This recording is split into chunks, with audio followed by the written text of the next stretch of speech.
সম্প্রতি দেশব্যাপী খুবই আলোচিত মহাসড়কে বাস ডাকাতি একটি ঘটনা ঘটেছে এবং এটি একটি আন্তজেলা বাস ডাকাত দলের সক্রিয় সদস্যরা এই ঘটনাটি ঘটিয়েছে। তো ঘটনাটি জানার পরপরই টাঙ্গাইল জেলার পুলিশ সুপার হিসাবে আমি এই ঘটনার প্রকৃত রহস্য উদ্ঘাটনে আমি আমার যারা দায়িত্বপ্রাপ্ত অফিসার এবং আমাদের যে গোয়েন্দা টিম আছে সেই গোয়েন্দা টিমকে নিয়ে আমি আমার কার্যক্রম শুরু করি এবং এই আন্তজেলার যে বিভিন্ন তথ্যগুলা থেকে এবং আমরা যে এই যাত্রী যে বাসটা আপনারা জানেন যে ইতোমধ্যে আপনারা শুনেছেন যে গাবতলীতে থাকা আমাদের যে বাসটি ছিল বাসটা ইউনিক রোড রয়্যালস এই বাসটাতেই যাত্রী 30 থেকে 35 জন যাত্রী নিয়ে বাসটি গাবতলী থেকে রওনা হয় এবং পথিমধ্যে সাভার চন্দ্রা বিভিন্ন যাত্রী তোলা হয় এবং যাত্রী বেশে ডাকাত দলটি তাদের যাত্রী যারা ছিল এখানে তাদের কিছু লুণ্ঠন মোবাইল টাকা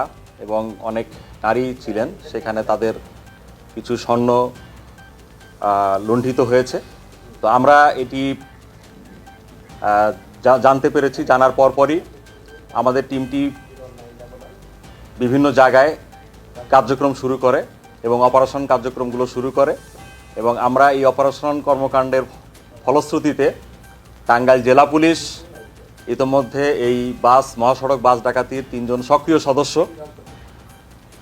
মুহিত, সবুজ এবং শরীফুজ্জামানকে আমরা গ্রেপ্তার করতে সক্ষম হয়েছি এবং লুণ্ঠনকৃত 3টি মোবাইল এবং ব্যবহৃত একটি অস্ত্র এবং 29,370 টাকা আমরা উদ্ধার করতে সক্ষম হয়েছি এবং এই ঘটনায় তারা প্রাথমিকভাবে স্বীকার করেছে এবং এই ঘটনার সাথে আরও কয়েকজন তাদের সাথে ছিল। আমরা সেই বিষয়গুলো নিয়ে তদন্ত করছি এবং আশা করছি খুব শিগগিরই এই ঘটনার পুরো রহস্য উদ্ঘাটন করতে আমরা সক্ষম হব।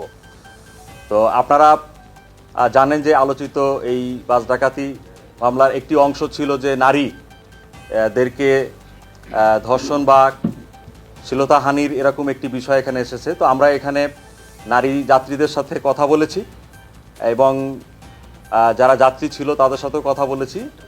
তো আমরা প্রাথমিকভাবে সেই বিষয়গুলো পর্যবেক্ষণ করছি এবং এগুলো আমাদের আন্ডার ট্রায়ালে আছে, আন্ডার ইনভেস্টিগেশনের আওতায় আছে। আমরা সেই বিষয়গুলো নিয়েও কাজ করছি এবং পুরো ঘটনাটা নিয়ে আমরা পর্যবেক্ষণ করছি এবং বিষয়টি তদন্তাধীন আছে। আশা করি সকল বিষয়গুলোই আমরা খুব শীঘ্রই আপনাদেরকে আরও পরিষ্কার করতে সক্ষম হব ইনশাল্লাহ। জানালাম যে কিছু স্বর্ণ লুণ্ঠিত হয়েছে নারীদের কাছ থেকে, স্বর্ণ এবং রূপা। এই লুণ্ঠন করার সময়ে এই দুষ্কৃতকারী এই ডাকাত দলের আপনারা বুঝেন যে নাকে নাকফুল অথবা কানের দুল এইগুলো যখন নিচ্ছিল তখন হয়তো তাদের সাথে হয়তো টাচে গিয়েছে এবং একটা পর্যায়ে হয়তো তাদের সাথে গিয়ে এই কাজগুলো করতে হয়েছে, সেটুকু আমরা জানতে পেরেছি প্রাথমিকভাবে। তো প্রাথমিকভাবে কোনো ধর্ষণের ঘটনা ঘটেনি এরূপটি আমরা জানতে পেরেছি। শ্লীলতাহানি পর্যায়ে পর্যন্ত বলা যেতে পারে। সদস্য নাম শহীদুল ইসলাম মুহিত, ইতিমধ্যে বাস ডাকাতির ঘটনায় সে ইতিমধ্যে তার নামে 2টা বাস ডাকাতির ঘটনা আছে এবং আমরা এই মুহূর্তে সেটি ডিসক্লোজ করছি না কোন এলাকায়, তবে আপনাদেরকে এটি নিশ্চিত করছি যে এই ডাকাতির নামে আরও 2টি ঘটনায় সে কিন্তু ডিটেক্টেড, কিন্তু আন্তজেলা ডাকাত দলের সদস্য। আমরা প্রাথমিকভাবে অবশ্যই মিনিমাম 5 দিনের একটি রিমান্ড প্রেয়ার প্রত্যাশা করছি। নতুন নতুন শীর্ষ খবরের জন্য চ্যানেলটিকে লাইক, কমেন্টস, শেয়ার, সাবস্ক্রাইব অথবা ফলো করুন।